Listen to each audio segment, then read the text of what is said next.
Welcome to Zero Knowledge, a podcast where we explore the latest in blockchain technology and the decentralized web. The show is hosted by me, Anna. And me, Fredrik.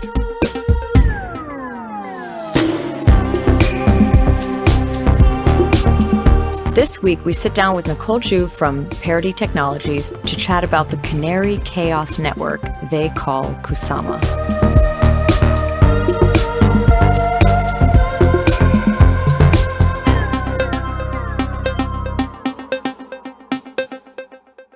Before we start, I have a quick favor to ask. In order to make this show as good as it can be, it would help us to get some feedback from you, our listeners. I've added a link in the show notes to a short questionnaire. If you are a long-standing listener, or if you're pretty new to the show, we'd really like to hear from you. The form is anonymous, so feel free to share what you like and what you don't like about the podcast. Of course, you can also always keep in touch with us on Telegram and Twitter. Subscribe where you get your podcasts. We share a new episode every week. So looking forward to hearing from you. And now here's our conversation about Kusama. So in today's episode, I'm going to be exploring this kind of special network called Kusama. And to do this, I have a really great guest, Nicole Zhu. Welcome Hello. to the show. Thank you for having me. And in this kind of special episode, I'm also going to have Fredrik, but a little bit like less as a co-host and more as a guest, because Fredrik and Nicole actually work together at Parity. So hi, Fredrik. Hello. So I think our audience already knows Fredrik pretty well. I don't think Fredrik needs any intro. But Nicole, I don't know you that well. So I'd like to hear a little bit about how you kind of came to Parity and what you do at Parity and what your role is in the launch or, I don't know, management of this Kusama thing. Sounds good. Hello. So I joined Parity earlier this year as a dev. And as a part of that evolution, I was able to help the team launch Kusama Network. Prior to joining Parity, I actually lived in Southeast Asia for about 3 years. I used to head up a fraud and anti-money laundering department for a billion-dollar fintech and ride-sharing company. And for the past, I think, 2.5 years, ran a team fighting fraud. And I think in an ecosystem where certain infrastructure, for example, identity infrastructure, and a government census was somewhat lacking, fighting fraud is sort of like trying to stop a bullet with a piece of paper. Oh my God. So in that ecosystem, I mean, a lot of things worked really well, but it was very specific endemic things. Like you could get a SIM card anywhere for 50 cents, which for any kind of startup means you can sign up for an account and take advantage of all of the promos and things. You could also, I think on the gray market, purchase a passport for $5 and use that to sign up for an account. So individuals' credit scores also weren't really reliable. So long story short, I think during that process and researching what better alternative infrastructure was out there, I came upon Gav, Jutta, Fred, the team at Parity, and the Web3 vision, which is, hey, let's move from won't do evil, right, into can't do evil.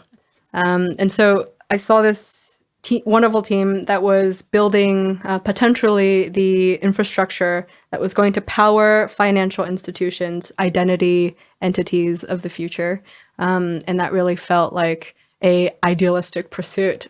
So I was able to join the team earlier this year and slowly work towards that. Wow, what a switch. That's wild.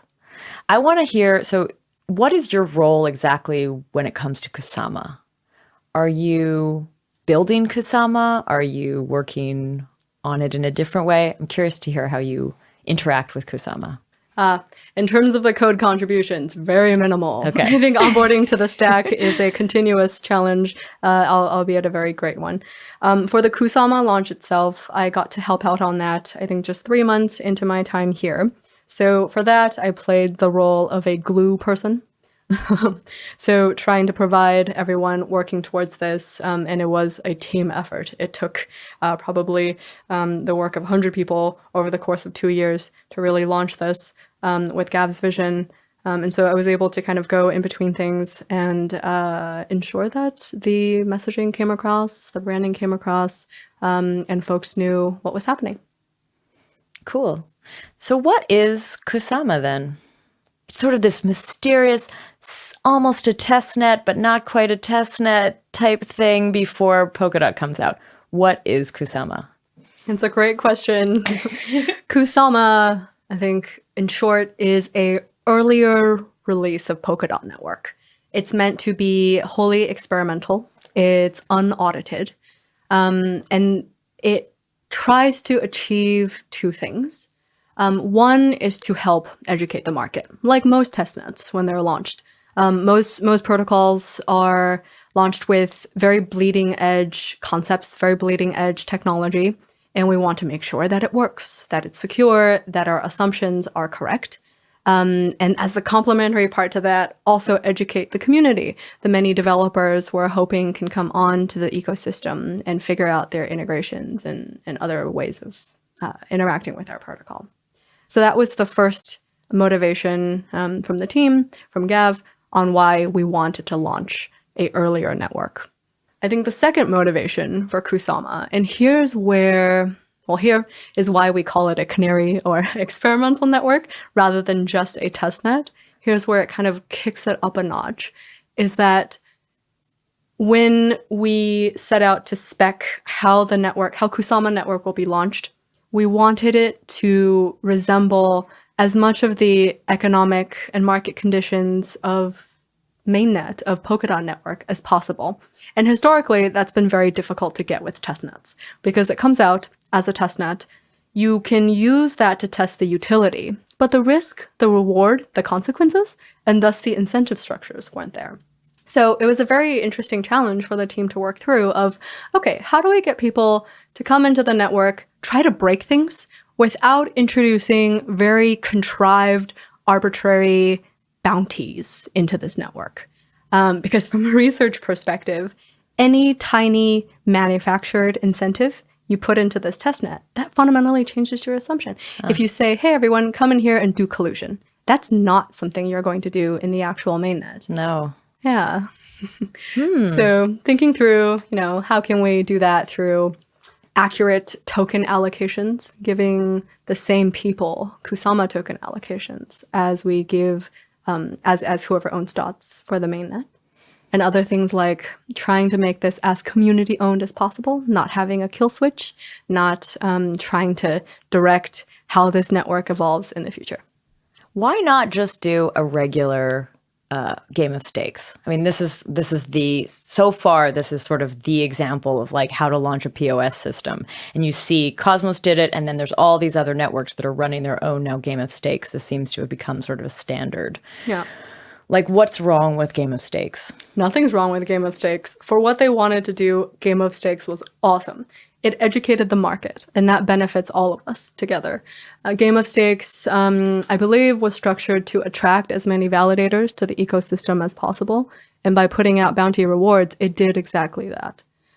So from observing many other protocols and their testnets, we learned how to be able to test this utility. And the team has a lot of previous experience launching testnets. We still wanted to do something a little bit different for Kusama in that we wanted to actually, as closely as possible, test the crypto economics. And for blockchain technology, that's the hardest thing to do, but also the most important thing to do because the economics is completely tethered into the technology and into the code. You can't test one without the other. So in that sense, we refuse to call it a testnet, and we try to put in as much specs and stimulation as naturally as possible. So for Kusama, people are acting from a general kind of incentive to accrue as many tokens as possible, or to accrue as much power as possible, and to lose as little as possible. Cool. So I guess comparing and contrasting to past testnet efforts, if we look at something like Rinkeby or like the Ethereum proof of work testnets, there isn't necessarily a kill switch either, but it starts with a blank slate, right? Where you just say, here's a completely new network. It has the same node as Ethereum, but it's just starting from scratch. If we look at the Parity's Ethereum testnet, then we had control over the validator. It was a POA network, so we had control over the validators and could just shut down the network if we wanted to. Now we've migrated it to external community validators, but yeah, that's still usually how testnets run, right? Yeah. It's like start from scratch, just test the node software itself. But really, like to Nicole's point, it doesn't really test the game theoretics of it. So Right. it's an interesting challenge to see how you can, if you can, test game theoretics at all. Right.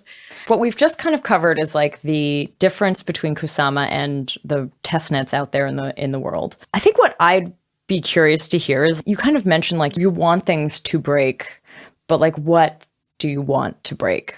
Like I don't exactly understand what pieces like in some ways you could have things like the software could the node software still break? Is that also something that is like desired to break in this test? Yeah, for sure. I mean, we've had it break a couple of times already, although not through external efforts, which is unfortunate. It's just through our own mistakes. Would you want something like validator collusion? Are these the types for sure, because if they collude, they lose their tokens. Like in theory, right? Yeah. That's the game theoretic properties that we want to test. So the network should, to some extent, to whatever extent possible, be collusion resistant. Because if validators can collude to like double spend on Kusama, the theory it's not necessarily 1-to-1 because not all dot holders have claimed their KSM, and the engagement in the network is not necessarily that of the mainnet. So it's still not a perfect environment and like the perfect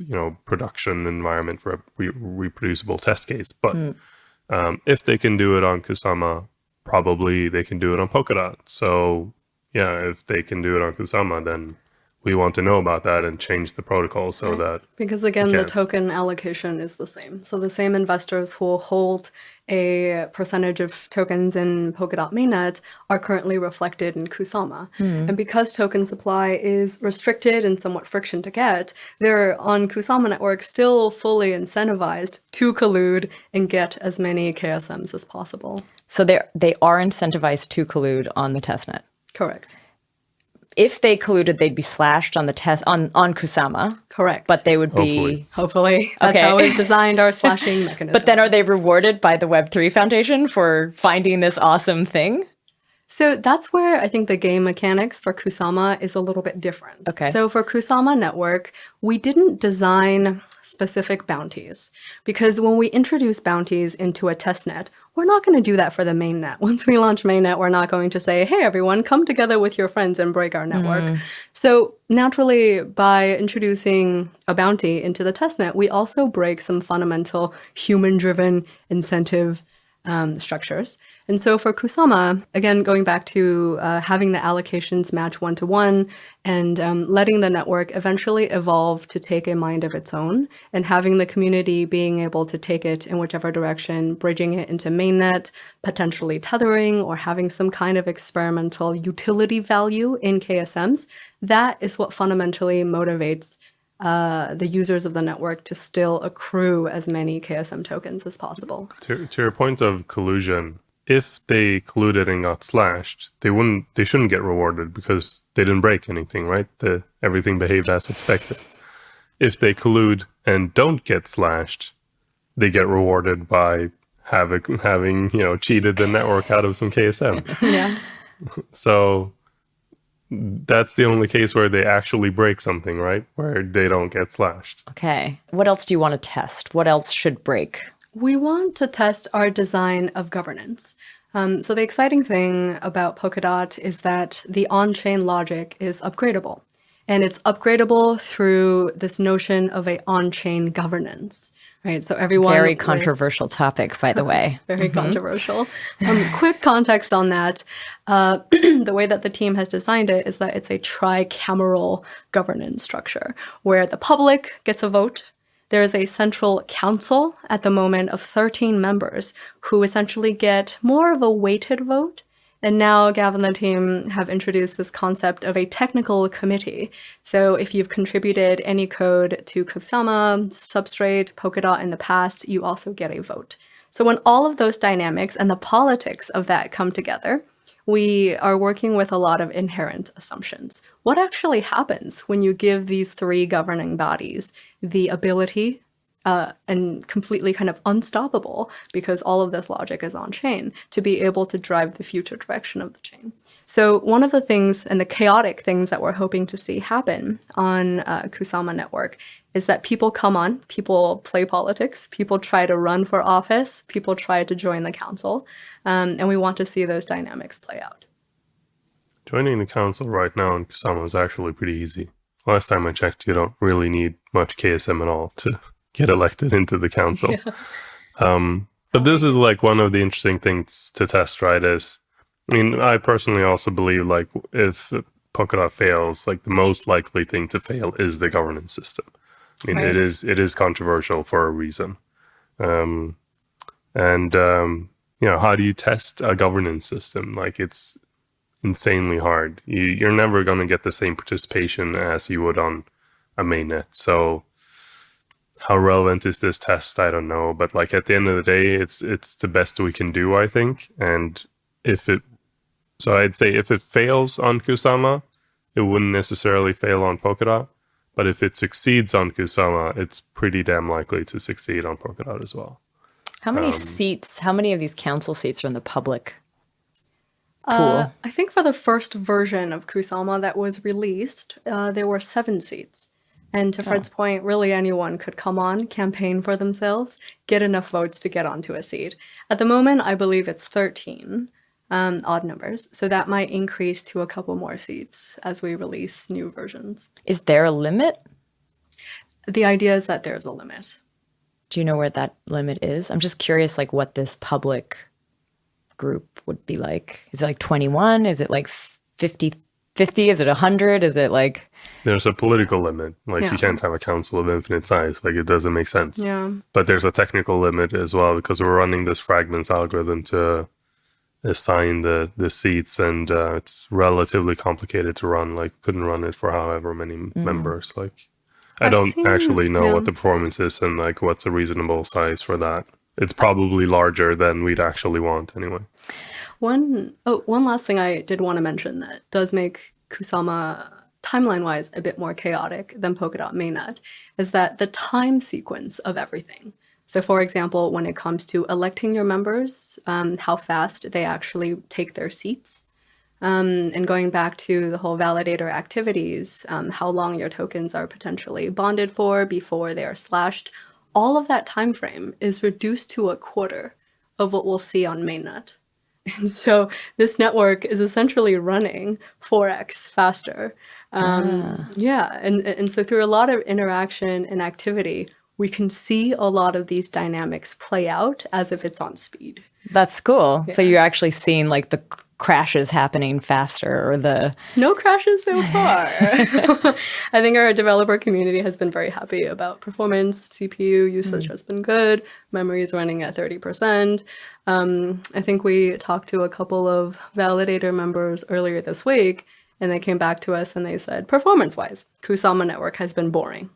But that's a good thing. That's what you want for your infrastructure. When you're driving a car over a bridge, this infrastructure, you don't want it to be exciting. So in that sense, it's been good. That's why we've heard about cryptographers. Cryptography is supposed to be boring. I think that's what Joseph Bonneau said recently. I like that. In an episode. Because if it's exciting, it means it's... Wasn't it Dan Bonnet who said that? Was it? I don't know. Maybe it wasn't. I thought it was one of those smart guys that we had on at some point. Yeah. I think the speed up is most interesting for the governance stuff. Again, like because you can put in a proposal, you can get everything elected, and you can like get things through so much faster. It's kind of, governance in a real world setting. You want to be slow, like intentionally. You want it to like. There should be time to think about things and whatever else. Like need members of the public to come in and have time to see things. So like things necessarily have to move slowly. But if you just want to try shit out, then you don't really want to put all that burden on the process. The thing is, I don't know. Part of me doesn't know how much time we should spend on this governance thing, but I do have another question on this. So you mentioned these three bodies in the governance. This is sort of the governance of Polkadot. This isn't Kusama specific. It was the public, it was a technical council, and then there was like a council of experts, or what was that called? There's a general council. So when we're talking about people who are getting voted into these seats of power by the public, that's the general council. Okay. The way that folks get into the technical council is in the past, if they've contributed to either Substrate or Polkadot repos, then they have an additional weight as well. Maybe we can talk like a little bit more about that technical committee then, because so the public votes in these council members that are on the council. Mm-hmm. And the public is any token holder. The technical committee is this group of people who've actually worked on the network. So, but how do they actually, like there's lots of people who've worked. Do they also go through a voting process? That has been, I think, so far automatically assigned. And then in the future, they will go through a voting process. I believe from reading the specs, the council will have the ability to vote additional people in and out of the technical committee. I see. But the technical committee as it stands, is it like Parity employees right now? Or is it like mostly, like if it's contributors, I just picture like most of the people who've contributed so far. It's community contributors. Oh, okay. Right. And for the council itself, remember the 13 seats that we're talking about, it's not actually all Parity or Foundation employees. At the moment, I think 5 of the 13 seats belong to community projects, folks that are in some way, shape, or form working towards Web3. 5 of the seats belong to individual developers and researchers who've been able to rally some support from random token holders behind them.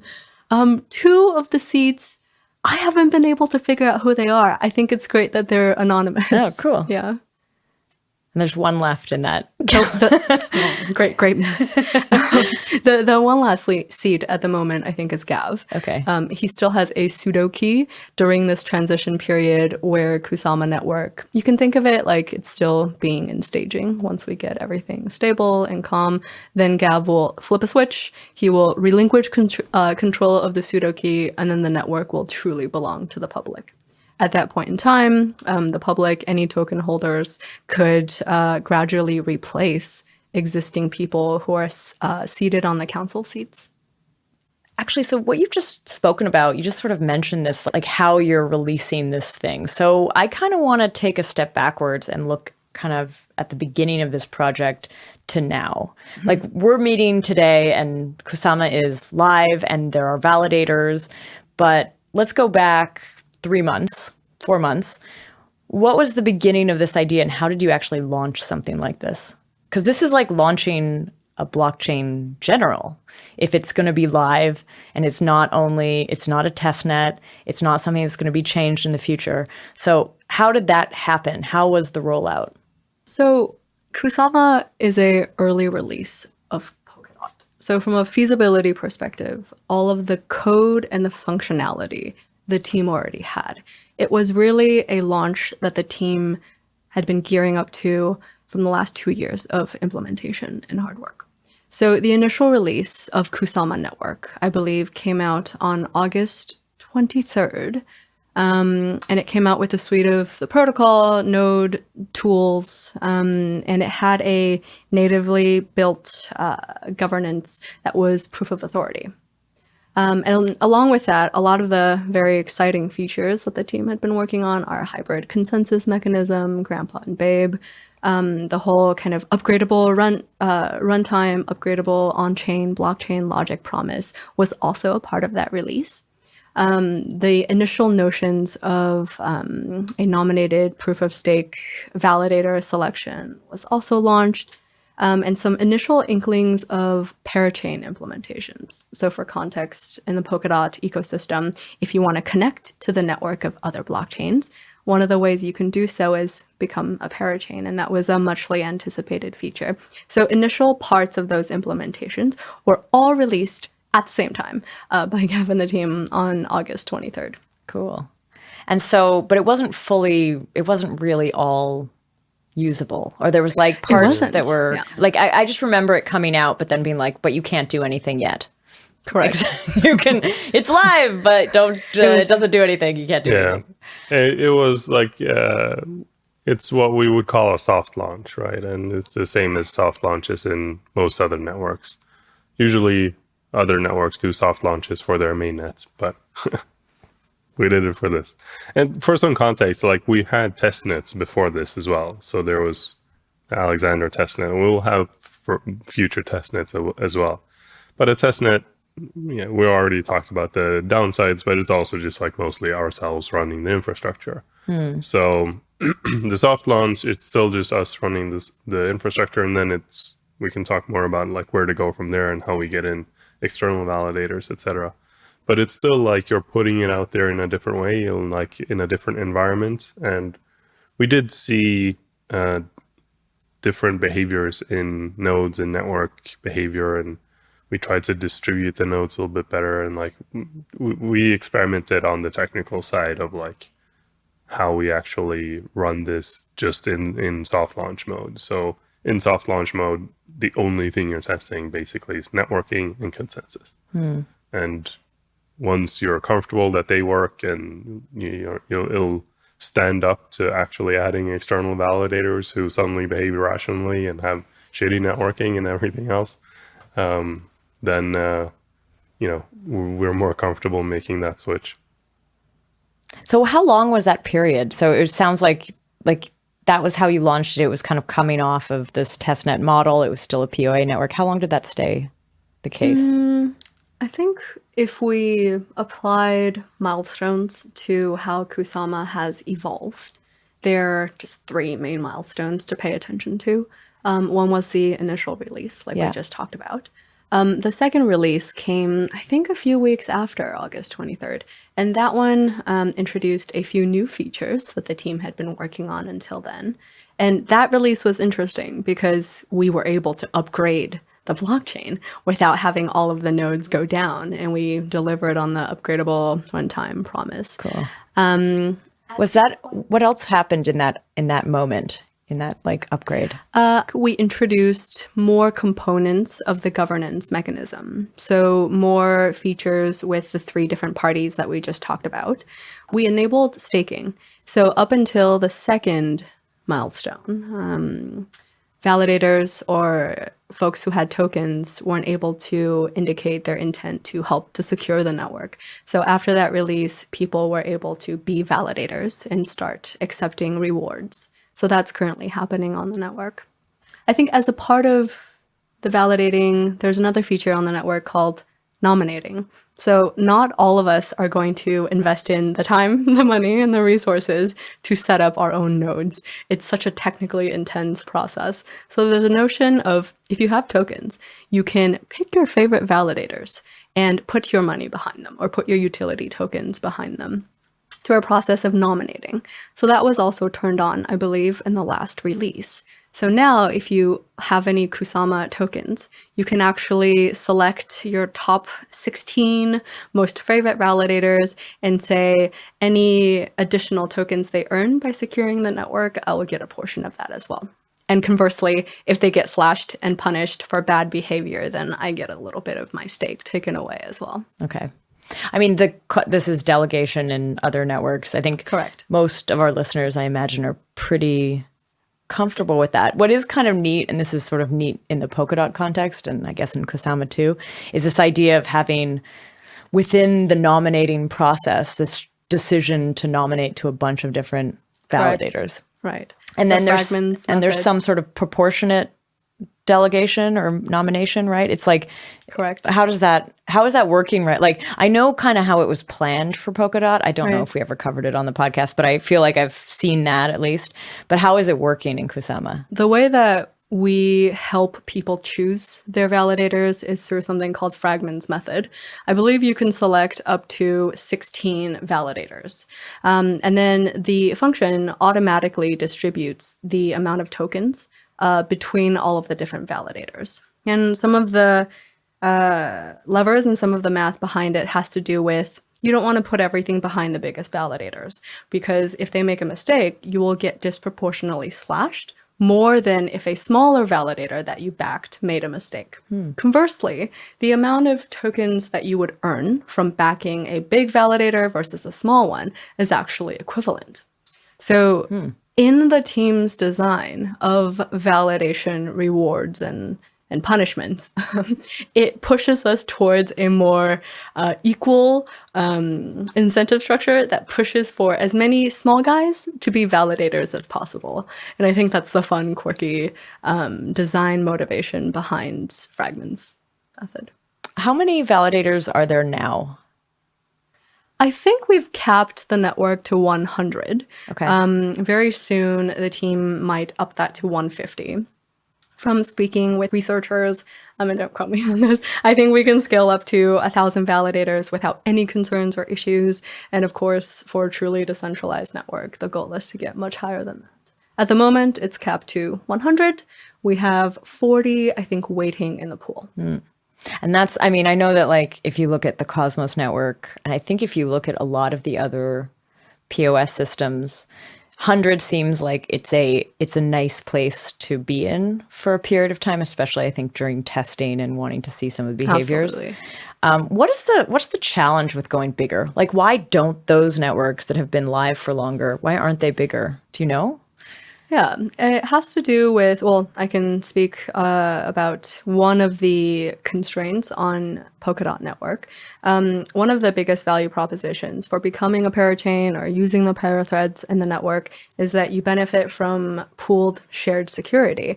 If you join the network, you get to share the same validators that are randomly allocated every cycle or so as the other chains. So when you're a newcomer to the network, this means that you can actually trust all the messages and transactions and the proof of truths that the other chains are claiming. Conversely, I think from a performance perspective, and Fred can definitely get more detailed on this, is that for every additional validator you introduce into the network, you're exponentially scaling the amount of messages each validator would have to relay. You are having to have each of the validators store more data because they're eventually going to be randomly assigned to every blockchain at one point. Not exponentially, but quadratically at least. Quadratically. But yeah, like if you're running a classical PBFT Tendermint style consensus, then the network overhead is such that you can't really run much more than 100. And so you need to like get creative in how you solve the networking problems and like introduce other things. And that's why like the Ethereum consensus is this super complicated BLS aggregation of signatures.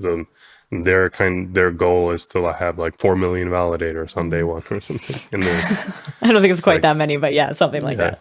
Anyone with 32 ETH, that's what I heard. Yeah. So, I mean, on our side, like Nicole said, there's not that much limitation in the protocol. We think we can go pretty high. Implementation-wise, we want to do some changes to networking before we really crank it up 1,000 plus. But we haven't really benchmarked it. Like, I wonder if we could run 1,000 right now. We might be able to. That's, I mean, this issue of networking, we've talked about a bunch of times on the podcast before. Is this something that the Kusama testing is also doing? Like, is this something that you're trying to break with Kusama to see, like, is the networking that is in place going to manage more validators or? Yeah. Is the Chaos Network project sort of related to this? To some degree. So we're working on a test suite that we hopefully open source as well to basically on a nightly basis, like on any build of the particular node, spawn up 1,000 nodes and 100 of them are validating. And then you introduce a bunch of chaos in the network, like network chaos, like dropping packets or disconnecting nodes, even, you know, in the future, hopefully introducing nodes behaving with Byzantine faults, like double signing or withholding information or whatever we can think of. And it runs this whole massive test suite on a nightly basis. So it's not directly like to address just networking or like saying, can we run 1,000? Because that's a relatively easy benchmark to make, like as a once-off.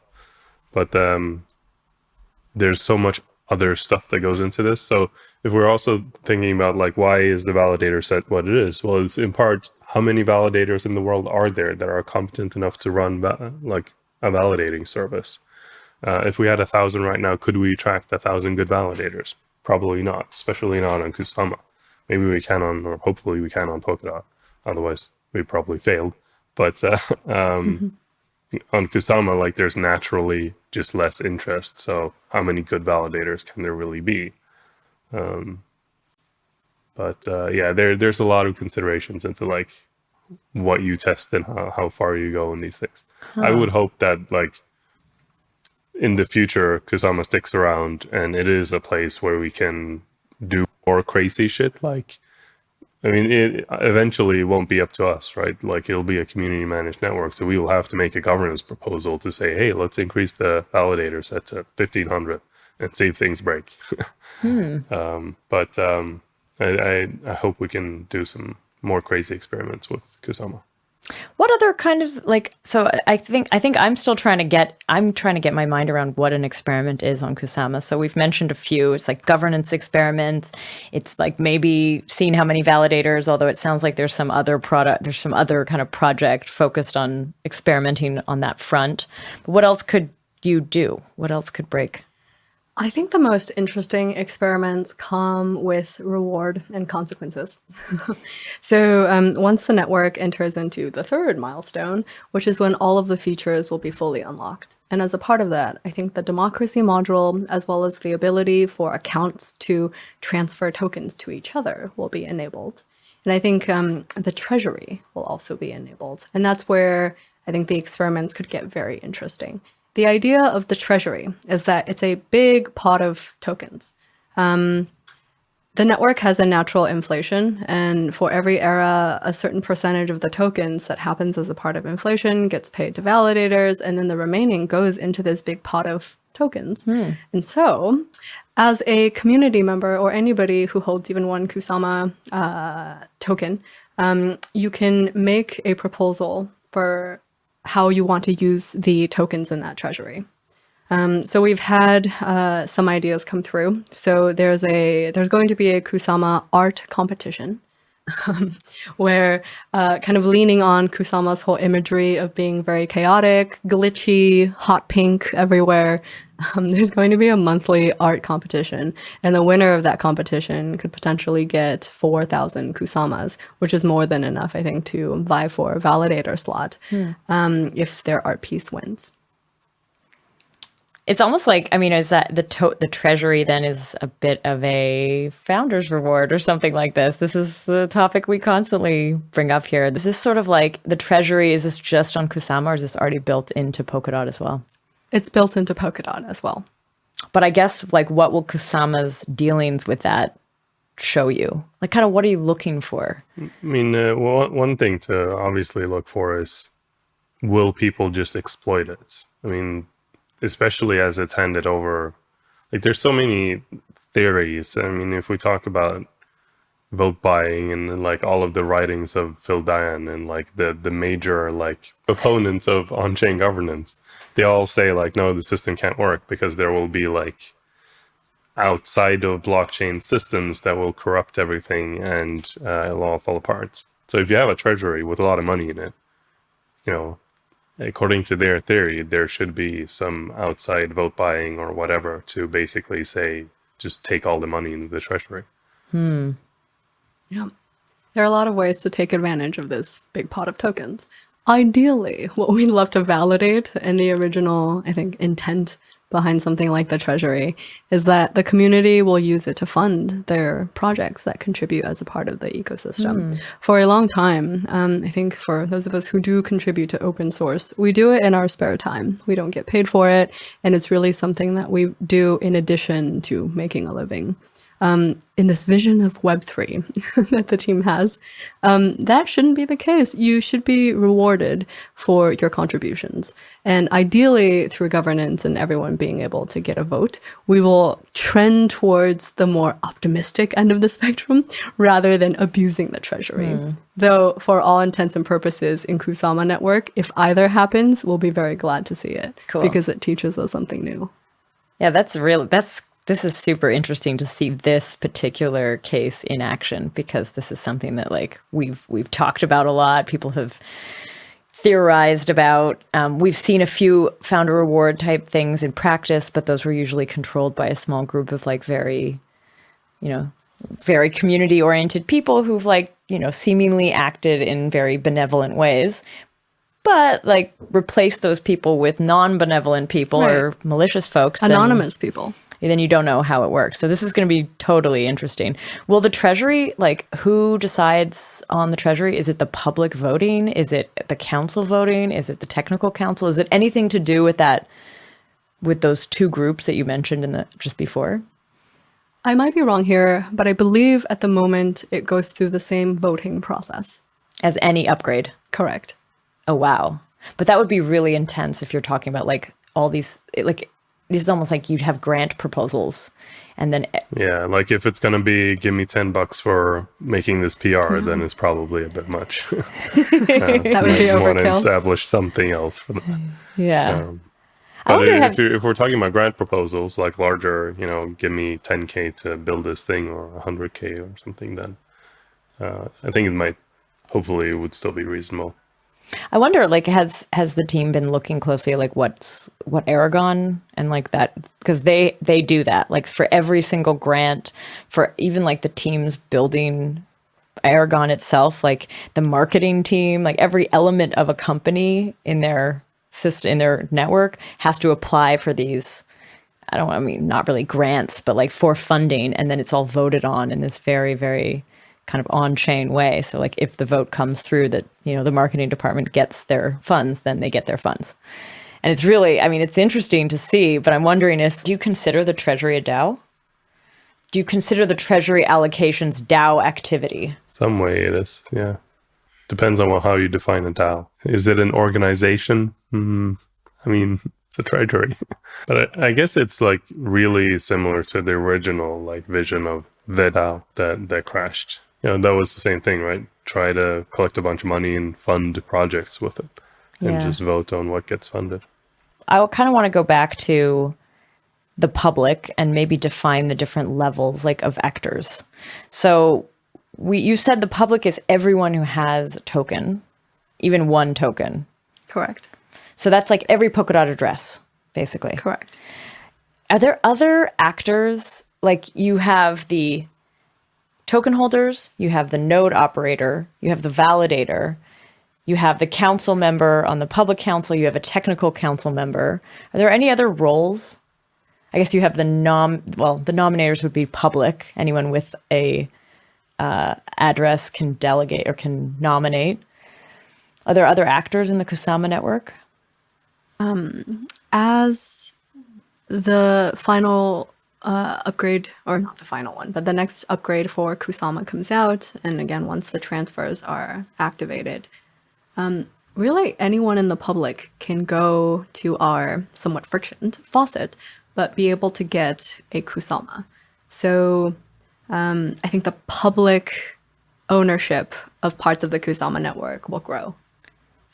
Like I'm just trying to imagine like what roles can people expect to have in the future if they're participating in this. Like, yes, you can be a developer building things on top of it. You could be a trader sending things between, but are there like sort of sub organizations or like, I don't know how, like, are there going to be pools? Are there going to be?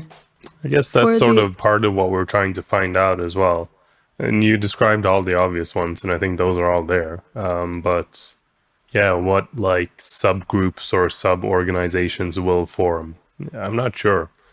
One thing I'm particularly curious about is once you can deploy a parachain, we have this sort of notion of there's a startup and they're building a blockchain and they're just going to build that as a parachain and deploy that. And I think that's how the vast majority of parachains will happen.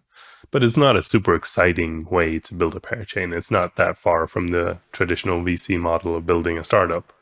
What would be a lot more exciting if there was like a Grin-like community that just came together and like got some funding, crowdfunding to buy a slot or something and did something cool with it. And like there's like this anonymous set of people who managed to get a parachain and, you know, fulfill some vision. That would be nice. But you know, will this happen? I don't know. That's also part of what we hope to see out of Kusama. Yeah. And like there's also like a lesson in, if this is something that we want to happen, what can we do to encourage this behavior and like try to make it easier to crowdfund or whatever else. So in parts, we're also trying to look for things that we might want to add to Polkadot. These players that were just listed, how do they, like, where are they actually interacting? Like, are there forums? Is there a chat? Like, what, is it all on GitHub? Where is this happening? So far, it's been pretty decentralized. Okay. We have a lot of community teams that are building great forums, great UI to foster a lot of this interactivity. At the moment, I think categorizing it by most amount of interaction, it's been on Twitter, Riot, Reddit. Yeah, it's been quite distributed. Although I think geographically it's clustered. So we see the beginnings of kind of back and forth between validators clustered in North America versus here in Europe. And for some of the validators running their setup out of China, they definitely go towards more of a pooled validator consortium model because depending on the regions, the investment to set up that type of infrastructure takes a lot of upfront effort. Yeah, that was actually my next question was like, who are the validators?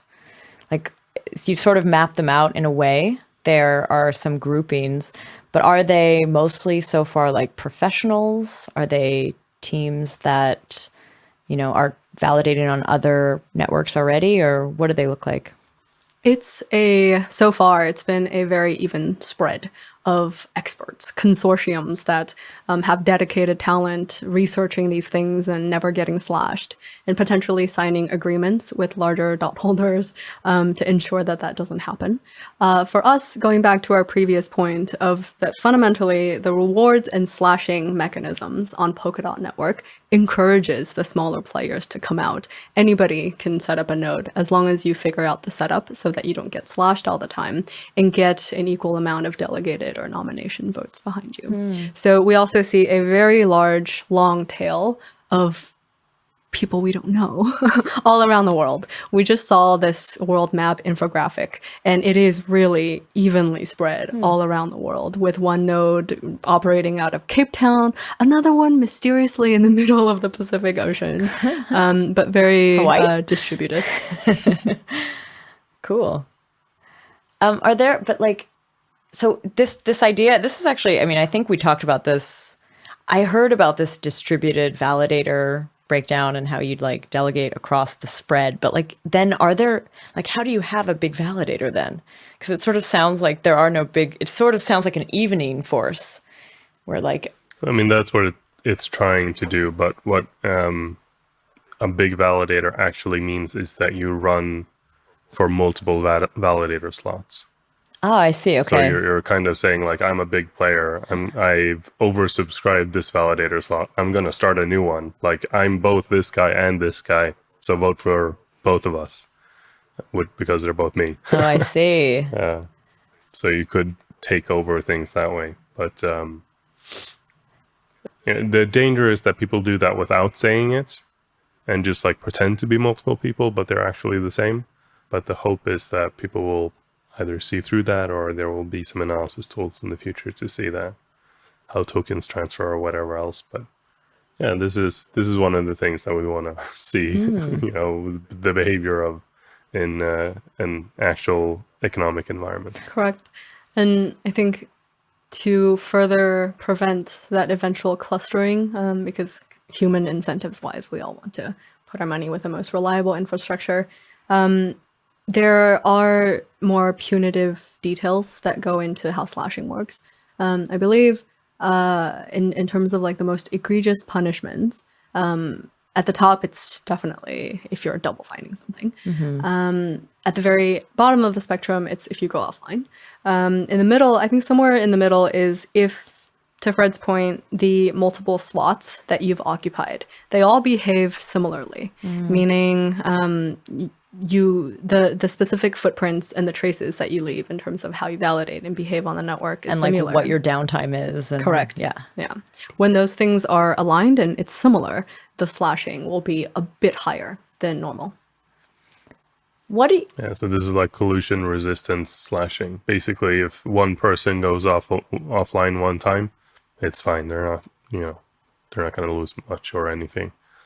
And but if like close to a third go offline at the same time, then it's a potential disaster for the network, and they will get slashed close to 100%. I mean, this could be problematic for any of the groups that are using like some specific cloud provider.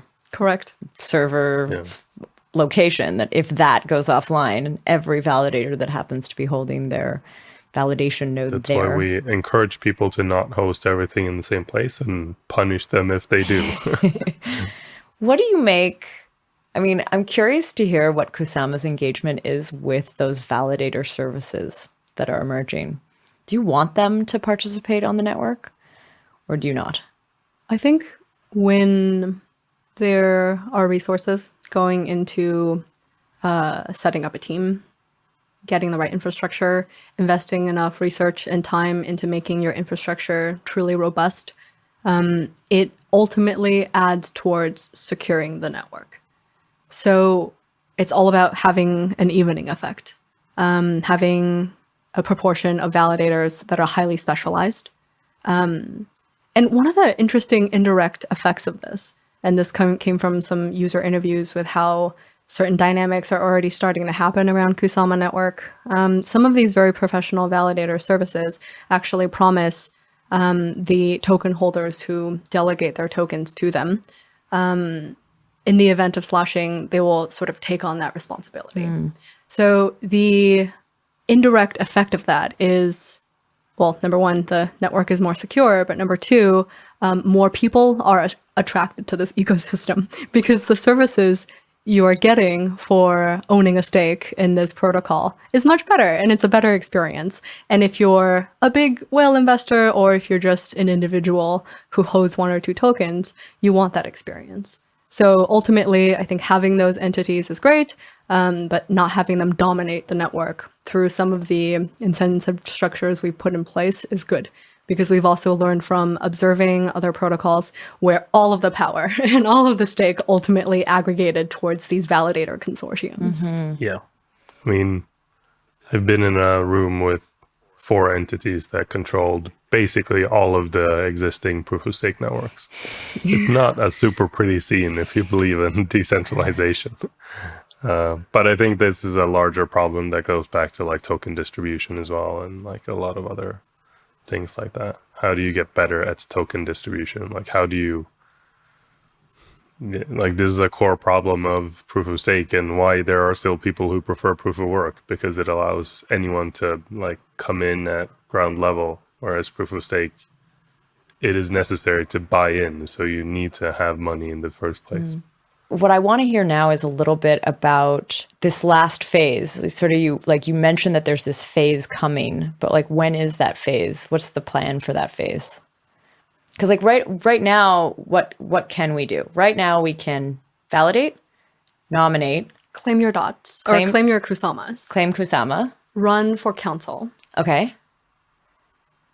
Yeah, that's mostly it. But then there's all sorts of things that we can't do yet. Like we can't even, you can't transfer Kusama. Correct. I think what I understand from the team is that kind of major release is coming up soon. For the past 14, 15 days, I think there's been daily releases. So if you pay attention to our GitHub, you'll see every day there are new things coming out. But I think if we had to put a marker in the ground for this large milestone for when Kusama turns from something that is somewhat still pseudo-controlled into fully decentralized, fully owned by the community. I think that release might be coming soon. And what you'll get with that is complete access to all of the modules. Like you mentioned, the ability to transfer. The public faucet will be open, so anyone interested in participating on the network will be able to get some stake. Folks will be officially able to take advantage of the treasury, like we talked about previously. And I think a lot of the on-chain politics will start happening in full force. So ideally, we'll have folks from the community submit proposals to upgrade the code on-chain. There's also some community ideas to do a Kusama treasure hunt. So every month, in a very Ready Player One way, have different challenges go up.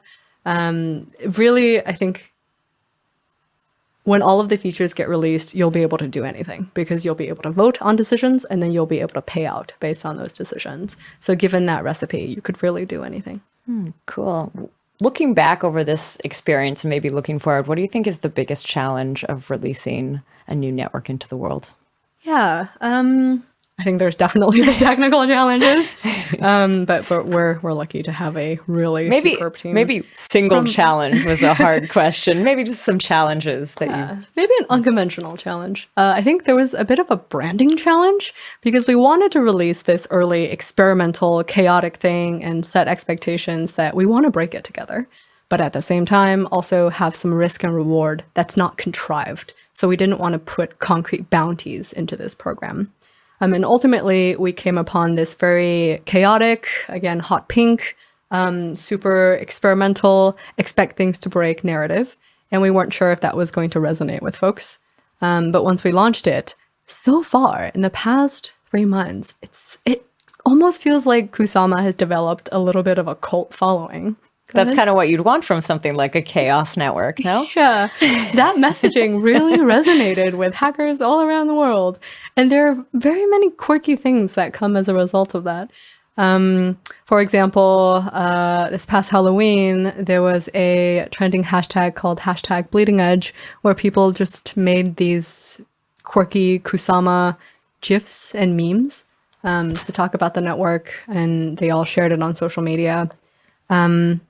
There's a campaign going around for people to get Kusama tattoos, to get that canary tattooed on themselves.